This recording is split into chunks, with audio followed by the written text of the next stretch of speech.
Good morning. Welcome to Brunch with Brian, your home investing live stream.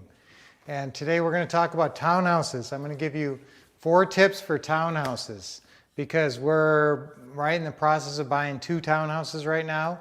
And so there's some things that you have to consider that might be a little bit different from a regular house.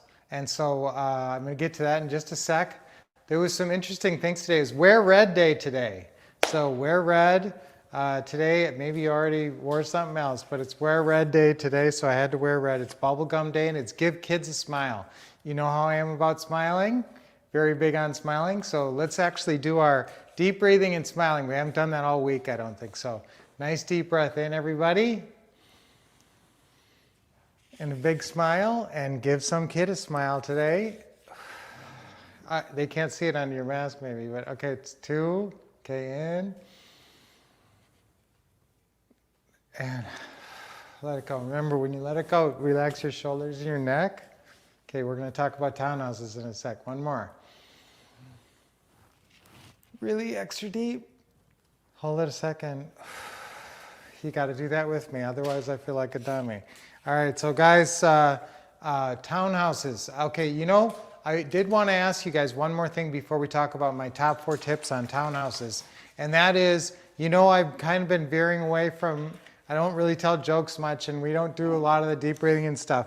So give me some feedback. I don't really do birthdays unless they're significant. Today, it is kind of significant because Hank Aaron, it would have been Hank Aaron's, he was 87 and he just passed away very recently. So that's great. He really lived a good long life.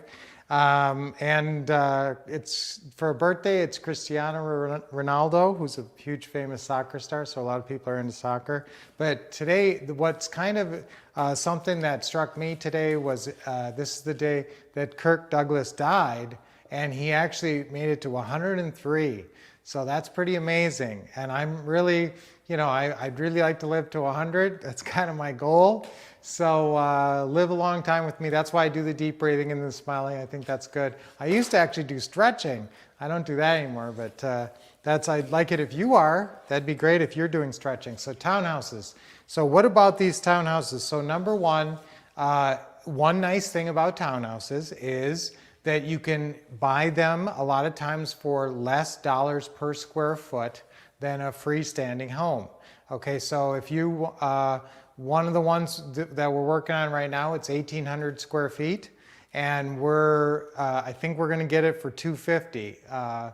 And so that would be maybe, you know, that's only like $130 square foot or something like that. That's cheap. That's not even that. So it's that's very affordable. A lot of homes around here are 200 square foot or more. So that's a lot of square footage for the price. So sometimes that's a plus on townhouses. You can get more square footage for the price than you can on a regular freestanding home. All right, but and why is that, guys? It's because a builder, you know, and I looked at this from a builder standpoint because we do commercial. We look to buy vacant land, you know, large tracts of it to build homes on. And so we're always looking at how many homes can you fit in there. And the builder's the same way. How many homes can you fit on that lot? And so if you build townhomes, you can fill twice, you know, maybe you could only get 100 regular homes in there. You might be able to fit 200 or 250 townhomes in that same space. So that's a big plus. That's why you can generally get it for cheaper a lot of times. Okay, the next thing was the space. Now you know, even though you get more interior square footage, sometimes you don't get as much garage or storage space. So that's always a consideration, and that kind of leads you into the demographics of you know, and I'm going to talk about that on number 4. But there is a sacrifice in some storage space and sometimes garage space and definitely yard space. So many times you don't have much of a yard with a townhome, or, you know, not much of anything there. Number 3, I want you to make sure to check the HOA restrictions. Sometimes they're called the CC&Rs, codes, covenants, and restrictions. And so you gotta know what the rules are. So if you cannot actually have a long-term renter in there, you're going to have to do a different strategy. Now, that doesn't negate the ability for you to do a productive deal there. If you come across, this works also for condos, condos and townhomes. Be aware that some of them, this is important. If you want to do an Airbnb, a lot of them do not allow short-term rentals. So that's a long shot in some of these complexes. However, most of them do allow long-term rentals, but if they don't, then you're going to have to actually sell on owner financing. You can still do the deal, but you need to sell on owner financing. Okay, now check demand is number 4. How do you check demand in your area? Well, a big way is I want you to look for new townhomes. Go in and do a search on Google for new townhomes, or townhouses, they call it both. And see what's out there. See what new construction is coming. If there's a whole lot of new construction of townhouses, then you know that's a popular thing for the area. You want to look at your demographics. Who likes to live in townhomes? Usually not big, families in the middle of familying. Sometimes young families with just starting out with maybe a couple who's going to have kids or something. A lot of the younger generation doesn't like the maintenance of a house. So a lot of them go for the convenience of a townhome. Also, elderly folks. We have a gorgeous townhome complex very close to us here called Cache, right in Las Sendas where we live.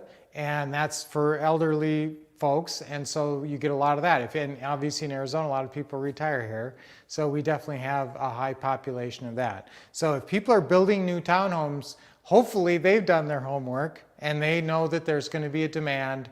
Anytime any big builder is putting money into a big townhome complex, you can be pretty sure that they've checked the demand and know that there's a strong demand. So let's say you check and there's no new townhome construction in your whole area. Well, look for existing townhomes. Just do a search under townhomes for sale, townhomes for rent, and do searches on Zillow and all your other sites and see what's going on with the townhouse situation.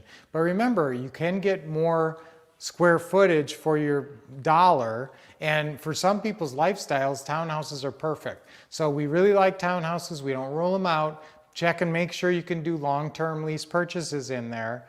And just be aware of what's around it and what's in the area, as always. And that's the same thing that's true with the house. So I would actually pursue townhomes. Sometimes they're really good lease purchase candidates. We have this one that we did one of the best open house we ever did. The biggest open house we ever did, where we had the most people show up, was actually a townhome.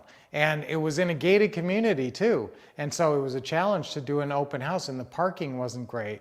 That's another thing to consider when you're looking at townhomes, is that if people entertain a lot and have a lot of people coming over a lot, townhome parking can be difficult. So always consider the parking situation too when you're buying a townhome. So that's a lot of tips on townhomes. We like them a lot. We own a bunch of them. This one that we had we still have that one. We had a big, huge open house on it. I think we've already gone through that person. Now we have another person in there.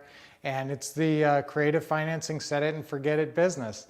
And townhomes, it's nice because they're low maintenance. So you as a landlord, remember, you're not a landlord because you're turning over the maintenance and repairs to the occupant, the tenant buyer, who's the lease purchase buyer. They're not just a renter, because then all the repairs would be on you. So townhouses are nice because you don't have to do the big repairs, but be aware, check what that HOA fee is every month, because some of those are really high. And actually, some of those will actually interfere with your ability to be profitable on a townhome if those fees get too high. So check and make sure those are reasonable enough. And then what I want you to do is I want you to turn them over. I want you to have a rent.